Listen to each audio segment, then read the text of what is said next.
আরেকটা দেন।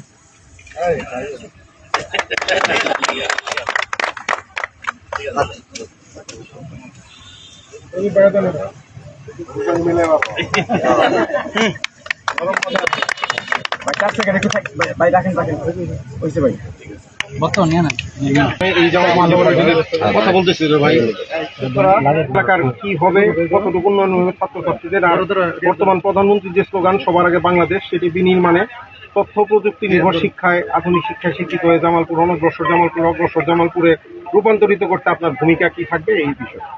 ধন্যবাদ।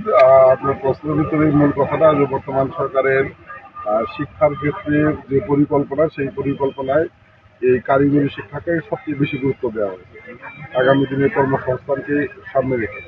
সেই ক্ষেত্রে আমরা আনন্দিত যে জামালপুরে পলিটেকনিক ইনস্টিটিউটের যে অনুমোদন হয়েছে, সেটির অবকাঠামোগত উন্নয়নের কাজ জামালপুর শিক্ষা প্রশাসন থেকে টেন্ডার হয়েছে, অনুমোদন হয়েছে, আজকে আনুষ্ঠানিকভাবে কাজ শুরু হয়েছে। আমি মনে করি যে নিঃসন্দেহে এটা জামালপুরবাসীর জন্য একটি আনন্দের সংবাদ।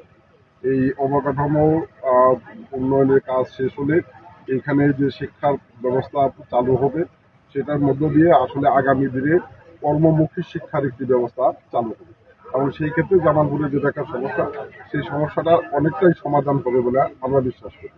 যে কারণে এই প্রতিষ্ঠান গড়ার ক্ষেত্রে আমরা আন্তরিক, আমরা জামালপুরবাসী আনন্দিত, এবং এই প্রতিষ্ঠান যাতে সুন্দরভাবে এখানে গড়ে ওঠে।